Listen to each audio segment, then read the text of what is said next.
আসসালামু আলাইকুম। সবাইকে স্বাগত জানাচ্ছি আমার চ্যানেলে। চলে আসলাম আপনাদের সামনে আরও একটা রেসিপি নিয়ে।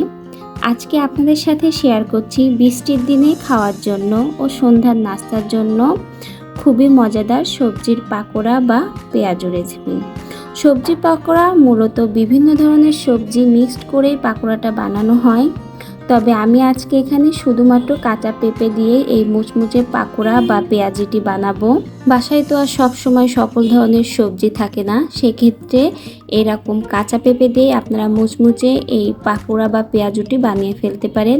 আশা করি ভিডিওটি ভালো লাগবে। অবশ্যই দেখার শুরুতে লাইক দিয়ে দেখা শুরু করবেন এবং আমার চ্যানেলটিকে সাবস্ক্রাইব না করা থাকলে অবশ্যই সাবস্ক্রাইব করে দিবেন, শেয়ার করে দিবেন পরিবার ও বন্ধুদের কাছে। পেঁপের পেঁয়াজু বা পাকোড়া বানানোর জন্য এখানে আমি একটা কাঁচা পেঁপে নিয়েছি।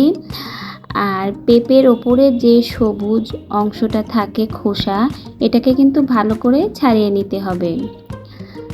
তো পেঁপের ওপরে সবুজ অংশটা ফেলে দিয়েছি আর ভালো করে ধুয়েও নিয়েছি। এখন আমি গ্রেটার মেশিন দিয়ে এটাকে কুচি কুচি করে গ্রেট করে নিব। আর দেখতেই পাচ্ছেন গ্রেটার মেশিনের নিচের দিকে ছিদ্রগুলো অনেক ছোট, আপনারা চাইলে কিন্তু এখান থেকেও গ্রেট করে নিতে পারেন। তো আমি উপরে ছিদ্র দিয়ে গ্রেটটা করে নিচ্ছি। তো আমার কিন্তু এখানে কাঁচা পেঁপেটা গ্রেট করা হয়ে গেছে। আর এটাকে আমি আগেই ধুয়ে নিয়েছিলাম, তো গ্রেট করার পরে আর ধোয়ার প্রয়োজন নেই। আর এখন এর ভিতরে আমি বিভিন্ন মশলা দিব। প্রথমেই দিয়েছি পেঁয়াজ কুচি। কাঁচা ঝালটা আমি এখন ছোট ছোট করে কুচি করে দিব।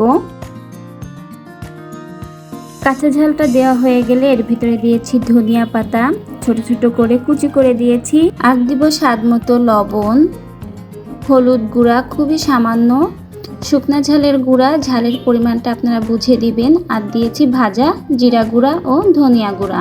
মশলাগুলো দেওয়া হয়ে গেলে এখন সব কিছু আমি কাঁচা পেঁপের সাথে খুব ভালো করে মেখে নিব। মশলাগুলো যখন দেখবেন ভালো করে পেঁপের সাথে মাখানো হয়ে গেছে, তখন এর ভিতরে আপনারা পরিমাণ মতো বেসন দিয়ে দিবেন। বেসনটা প্রথমে অল্প করে দিবেন, পরবর্তীতে যখন ব্যাটারটা রেডি হবে আপনারা বুঝে যদি লাগে তাহলে আবারও দিবেন। তো আমি বেসনটা দিয়ে হালকাভাবে সব কিছু মেখে নিচ্ছি।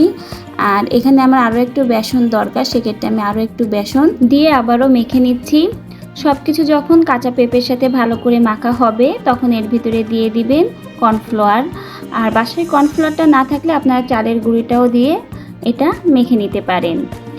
তো এতে করে কিন্তু এই পাকোড়াটা খেতে বেশ মুচমুচে হবে। আর দেখুন আমার মাখার পরে কাঁচা পেঁপের এই মিশ্রণটা এইরকম হয়েছে। আর এখন এটা কিন্তু ভাজার জন্য তৈরি। তো প্রথমেই কড়াইতে তেল মিডিয়ামভাবে গরম করে নিব। আর এর ভিতরে কাঁচা পেঁপের যে মিশ্রণটা আমি রেডি করেছিলাম সেটাই দিয়ে দিব একে একে। আর এভাবেই কিন্তু অল্প আঁচে রেখে এটা ভেজে নিতে হবে। আপনারা যদি চুলার জালটা বাড়িয়ে দেন তাহলে কিন্তু পুড়ে যাবে, ভেতরটা ভালো করে ভাজা হবে না। তো অল্প আঁচে রেখেই এটা উল্টিয়ে পাল্টিয়ে ভেজে নিতে হবে। আর একটা সাইড কিন্তু ভালো করেই বাদামি করে ভাজা হয়ে গেছে, উল্টিয়ে অন্য সাইডটাও ভেজে নিচ্ছি। তো ভাজা হয়ে গেছে, আমি কিন্তু এখন নামিয়ে নিচ্ছি। এভাবে আমি আবারও পাকোড়ার মিশ্রণগুলো তেলে দিয়ে ভেজে নিব। সন্ধ্যার নাস্তার জন্য এবং বৃষ্টির দিনে যদি পরিবারের সাথে মজার কিছু শেয়ার করতে চান তাহলে কিন্তু ঝটপট এই পাকোড়াটা আপনারা বানিয়ে ফেলতে পারেন। খেতেও কিন্তু বেশ মজার হয় এবং মুচমুচে হয়। তো আমার পাকোড়াগুলো ভাজা হয়ে গেছে, আমি কিন্তু নামিয়ে নিয়েছি। তৈরি হয়ে গেল আমার কাঁচা পেঁপের মুচমুচে পেঁয়াজু বা পাকোড়া। ঝটপট বাসায় এই রেসিপিটা আপনারা বানিয়ে ফেলতে পারেন আর খেতেও কিন্তু বেশ মজার হয়। সন্ধ্যার চায়ের নাস্তায় যদি পরিবারের সদস্যদের এইরকম একটা পাকোড়া বানিয়ে খেতে দেন তাহলে কিন্তু সকলেই অনেক খুশি হবে। আর এখন একটা পাকোড়া আমি আপনার সাথে একটু ভেঙে শেয়ার করছি। দেখুন ভেতরটা কতটা সুন্দর ভাজা হয়ে গেছে আর উপরটা একদম মুচমুচে হয়েছে। আর এটা কিন্তু চায়ের সাথে একদম জমে যাবে। আশা করি আমার আজকের এই কাঁচা পেঁপের পাকোড়া বা পেঁয়াজু রেসিপিটা আপনাদের কাছে ভালো লেগেছে।